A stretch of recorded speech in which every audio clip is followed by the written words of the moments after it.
Alrighty folks, it's your boy Doody back again with another video, and this is part 3 of DSP's The Last of Us TV series review. Just finished doing the second one, and my lord, it was just terrible.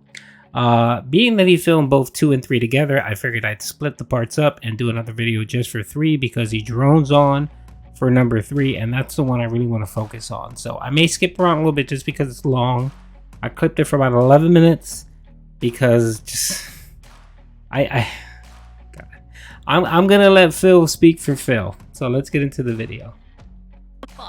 Someone who literally just sits here and says, I'm just gonna watch someone else's work all day. That's all I'm gonna do. I'm gonna just watch this video. And I'm just gonna talk over it. And I don't really have much to add. I'm gonna make a joke every once in a while or have a reactionary face like, hey, stupid reaction or whatever, right?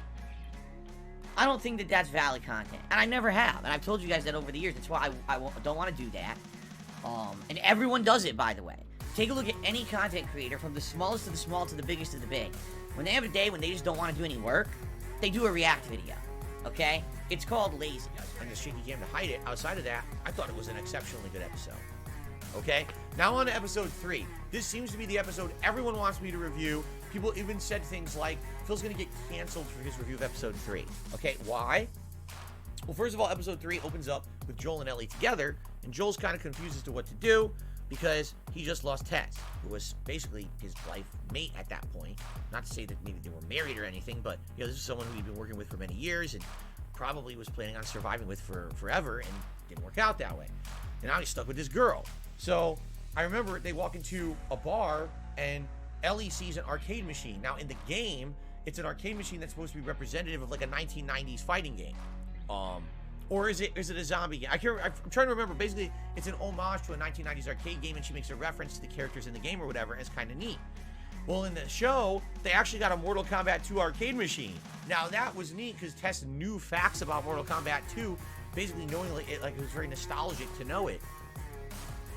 Why, Lord? Why? Help me. Why have you punished me to react to DSP's react? This is not DSP gaming, Phil. Why are you focused on the stupid game? Why are you talking about Mortal Kombat? Why can't you just simply say they went into our arcade game? Or they went into an arcade place? Why do you have to get into the minutia about the stupid arcade game itself that they saw? How is this germane at all to your react content? Which I guess if she had gotten her hands maybe on some retro gaming magazines or something, maybe she would have known, because she directly references the character Melina. Like, yeah, Melina, the deadly assassin who, if she takes her mask off, her face is covered in razor sharp teeth and she eats your... I only included this to show how stupid and pointless and long this video is for no reason. Why does he have to talk about this plot? Why is he spending more than 10 seconds focused on this stupid arcade thing? Why? No one cares, Phil. You don't have to explain every scene, every detail, every speck on the floor, Phil. No one cares. Move it along. Why did you have to spend almost 14 minutes doing a react review on this one episode? Why, Phil? Why?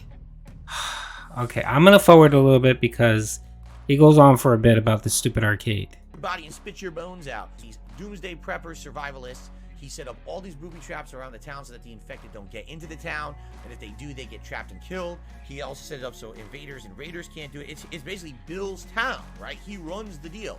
Now they meet Bill in the game. They actually go through the entire town together.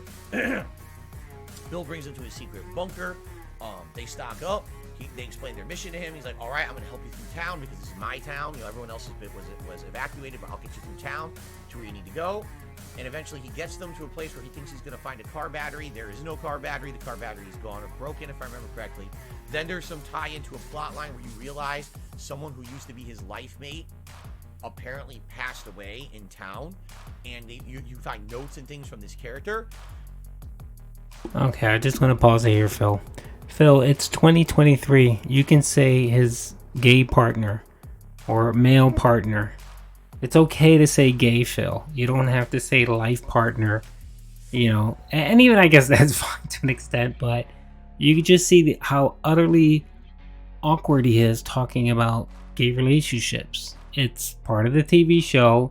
They decided to blend it into the show, and it's okay, Phil, to say his gay partner or just say partner. That's all you need to say. There's really no reason for you to bring up I'm getting ahead of myself, but he does get into that. But essentially, I wanted to point this out and stop because of his uncomfortableness. And that's probably why people felt like he may get canceled for reacting to this, because he may say something inappropriate. But let's keep going. And then basically what you find out is that Bill was in a gay relationship with this guy. They had some kind of a falling out, and the guy eventually died in this town. But Bill, I guess, he knew but kind of never accepted it. And so there's this kind of closure, but Bill's very sad about it. And then Bill basically helps you out. In the next part of the game, you go to a high school, and it's you and Ellie going through a high school and trying to survive there. First of all, the part of them being gay has really nothing to do with the episode really at all. It was just added as a part of inclusion, which HBO does. They're very big on that. And most, TV stations that do drama and stuff like that do that now. They have inclusion. So, but again, I didn't find it germane at all to what he's talking about. But of course, just like the first episode with the biracial child that had nothing to do with the episode, Phil needs to point out these minute details in these episodes. So Bill has a good segment of the game, okay? In the show, it's done completely differently. In the show, basically, it shows some flashback stuff of how Bill, in 2003, when the outbreak happened, he was a doomsday prepper. He was a survivalist. He had, cameras in his house. He had a hidden bunker under his house. So when the government agents were coming in to clear out the town, they didn't even know he was there, and he got left behind because he wanted to be. He then turned the town into his own personal fort, basically, locking it down with all the security cameras or whatever. And then someone who had escaped, I think he said it was from Baltimore, Maryland. There was a camp there that I guess got overrun by the infected, and he was trying to survive, and he just stumbled upon one of the traps that Bill had laid outside of town. Bill rescues the guy, gives him his first real meal in ages, because Bill is self-sufficient. He's growing all this food and everything in town, and makes this guy basically a gourmet meal. And the guy's blown away by Bill's cooking skills. Then Bill, he finds out, is like he can play a piano and sing, and basically they fall in love. And it comes this gay love story between two guys in this post-apocalyptic environment, who end up becoming a loving couple. And Phil, why not just say loving couple? I'm sure the audience is aware that when two men are together and there's romantic feelings, that they know it's a gay relationship. He's so uncomfortable talking about these things. And my thing too is that if you're uncomfortable talking about it, kind of be honest about it. Just say, yeah, I'm a little comfortable, or just don't focus on it. Just say, yeah, these two people are in a relationship. Okay, everyone's going to know if it's two guys and you're talking about relationship, they're going to know that it's two men, it's going to be a gay relationship, Phil. But he gets so awkward. I find it hilarious because I'm just waiting for him to say something very inappropriate. Then eventually, how does it tie into The Last of Us? Because this is totally different from how it pans out in the game. How does it tie into the plot? Well, you find out that Joel and Tess eventually befriended them by talking to them on a CB radio. And basically, they came for dinner, and then they started trading supplies. Joel actually helped Bill to fortify the settlement, telling him that, look, you need better defenses because raiders are going to come by one day. And then there's actually a big scene where Bill's defenses actually protect him. And I forget the other character's name, forgive me for this, because he wasn't a big part of the game, and he was a big part of the episode. I totally forgot his name, but basically, the guy he's in a romantic relationship with, they live together, they're a couple. Basically, he's protecting them from invaders. Bill gets shot, and then the other guy saves him and does, surgery on him and saves his life. So it's kind of really interesting. Now, the part where it gets kind of really sad and depressing and realistic is that the whole second half of the episode deals with Bill and, his significant other now in old age, because they've lived 20 years in this settlement together, defending it from all comers, all directions, right? And basically now, in a surprising flip, because all the illusions of the episode previously were that Bill was the one who was going to get old and get sick. His partner gets sick. Who knows what it is? Maybe it's cancer, leukemia. You can't tell. And of course, in the apocalypse, there's no proper treatment for this. So they're doing what they can, giving him drugs from the local drugstore or whatever. But he's not going to stay alive, right?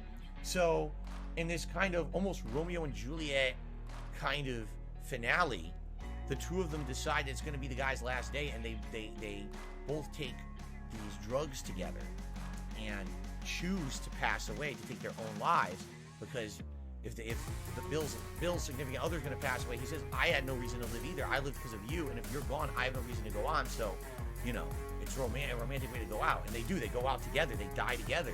And then the end of the episode is when Joel and Ellie show up. Joel finds Oh my god, I've got ad block. codes already, so he should know how to get into the bunker that's hidden, and they can have whatever they want. And so the episode ends with Joel basically grabbing what they need. They have a truck now, and they can drive away, and that's the end of the episode.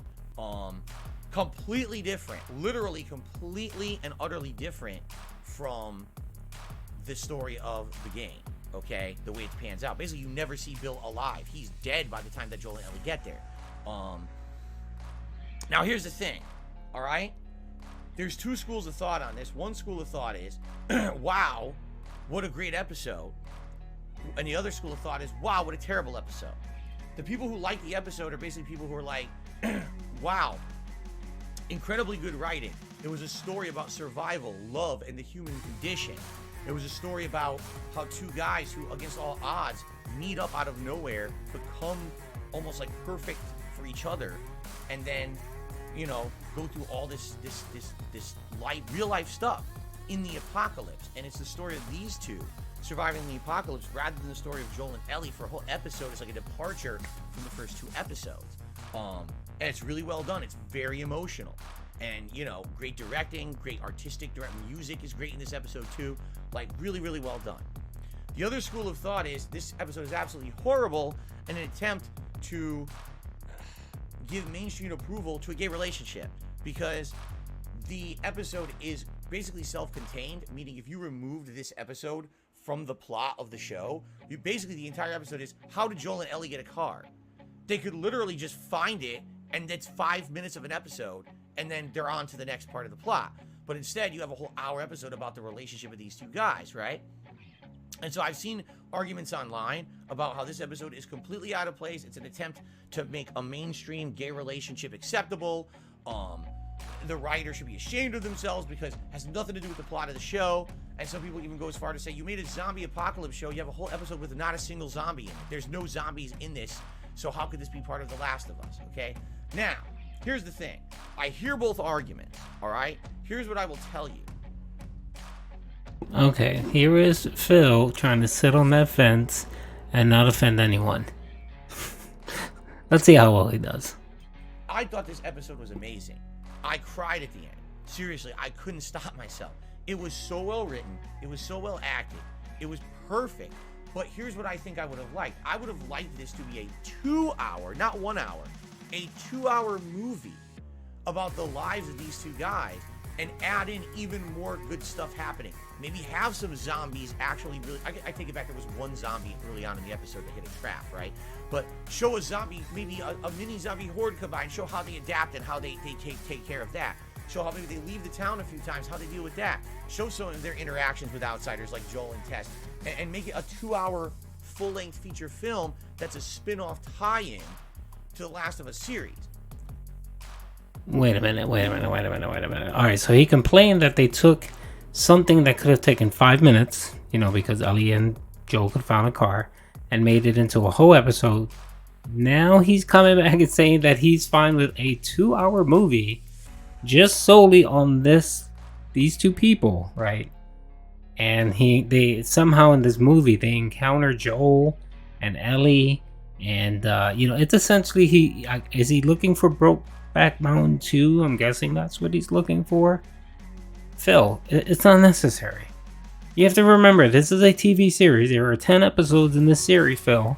They need to do world building, so there's going to be episodes that just aren't going to solely focus on Joel and Ellie and zombies. They have to introduce other characters. They have to introduce other stories. It's called world building, Phil. And even though these people may not even be there anymore after this fact, they gave them a good episode that tied into the main story. So I'm pretty sure there'll probably be some more tie-ins in the future But of course, you can't see that far in front of your face, Phil, and that's a severe problem. And you overcompensate here, where you don't want to make it seem like you don't want to make it seem like you're not happy that they focused on a homosexual relationship in the TV series. Now you have to go to the extent of straddling that fence and saying, well, it wasn't appropriate for the show, but I would have loved to see a Brokeback Mountain Part 2. Essentially, that's what you're saying, Phil. And again, you're just overcompensating because you're worried that someone's going to jump down your throat for saying something inappropriate. If you're going to do these react contents, be honest and tell people how you feel. If not, skip it. Just say, I'm not doing the episode, and just skip it. But of course, you won't do that because you're too much of a coward. I do feel like the episode was absolutely amazing, and I thought it was great TV content, and I don't care if they're gay. It's still an amazing human story. Again, Phil will always tell you how he really feels. Just let him talk. And how many times has he had to say the word gay in this react content? Although it's really not germane at all to this episode whatsoever. It really isn't. I mean, if you're hung up on stuff like that, maybe it is. But essentially, from what Phil just said, it's a episode about two people that got into a relationship. That's essentially what it is, and how they survived the zombie apocalypse and how it tied into Joe and Ellie. That's it, Phil. You don't have to go any further. You don't have to explain it. You don't have to constantly say gay and it doesn't bother you. You don't care, and you actually prefer a 2-hour Brokeback Mountain Part 2. You don't have to say any of that, Phil. You expose how you really feel when you constantly harp on something. That made me feel so emotional. All right, seriously, like I was torn up at the end. At the same time, I think people have a point saying, what the hell is this doing in The Last of Us? It's out of place. A story like this, for a show like this, maybe would have worked as the 5th or 6th episode. This is only episode 3. We've just established what's going on with Joel and Ellie. That now Tess is gone, and it's Joel has to find a reason to protect Ellie and or get them somewhere safe. And all of a sudden, you have an entire episode of departure from that. It really kind of kills the momentum of the show, in my opinion. No, it doesn't, Phil. And you do not understand good drama or good TV series. So you had a very emotionally packed episode, which was episode 2, where you saw the death of a main character that impacted both Joe and Ellie. That has an emotional drain on people watching the show, on Joe, on Ellie, on their character. So to continue from there wouldn't make sense. I think adding this episode into the 3rd slot and diverting the audience's attention away from what happened with Tess was beneficial. And then now in episode 4, they can refocus and kind of focus on the loss of Tess and so on. You know what I mean? And it has more emotional resonance versus just going from episode 2, 3, and just 4 and having the same thing. You don't understand good drama, Phil. You don't. And I'm pretty sure that the episode 3 will have some tie-in later in probably the season or next season. And when you watch, you're going to be like, well, if you have common sense, you'll say, oh, okay, now I understand why they did that. Oh, that makes sense. Because of the timing. I feel like it shouldn't have been this early on in the series. Later on, it would have worked, but where it is now, it kind of breaks up the momentum of the show. I also do think, yeah, there's a point to be said. This is supposed to be a show about the zombie apocalypse. Now, you can argue, well, The Last of Us game isn't just about the zombie apocalypse. Anyone who says that never played it. It's about human drama. I agree. I actually think the writing of The Last of Us game is some of the best writing about human drama I've ever experienced in a video game. Realistic characters who have roles, but then those roles change over time. They evolve, they differentiate, and they become different people by the end of the game. It's insanely good writing, and it absolutely is about human drama in the zombie apocalypse. You understand? The thing that makes The Last of Us stand out is that it's not just another drama. You could watch any drama on TV, right? But the difference is that The Last of Us is also set in a cordyceps zombie apocalypse. That's kind of the point. People do have a point, that's a valid point, saying, why does this episode really have nothing to do with zombies? You're right. I can't actually say to someone, you're wrong there. You're absolutely right. No, Phil, you can. They're wrong, and you're wrong too. They're wrong. Walking Dead. Watch Walking Dead. Watch series season 1, season 2, season 3, all the way to the final season. It focused both on zombies, but the main focus of the show every season was the drama, was the character building and the world building between the characters and their story arc, their character arcs. That was the main focus, and the zombies played second fiddle, Phil. So I just watch them call it your theory. Same thing with Game of Thrones. Game of Thrones always, a lot of people thought it was going to be about dragons and stuff like that. No, the main focus were characters, houses, political intrigue, and so on. That's what made it so good, Phil. And that's going to be the same for this show. If you're expecting every episode of them running and hiding from Corpep zombies or whatever the case is, you're going to be sorely mistaken. That's not going to happen. It's going to focus on Joe and Ellie and the other side characters. And then you will get the occasional sprinkling of an encounter of a horde or something like that, which will probably be left to certain episodes, more towards the end episodes, to build that impact and intrigue and to have that kind of carryover for the next season. So you're wrong, Phil. You really need to stop doing these, Phil. You're terrible at it. You're terrible. And what's going to happen is you're going to get caught in a very controversial one, and you're going to think you're speaking fine and there's no issue, and it's going to bite you in the ass. So anyway, hope you guys enjoyed my react to Phil's react. I don't know, man. I don't know if I can do more of these, but whoever requested them, hope you guys enjoyed it. Peace out.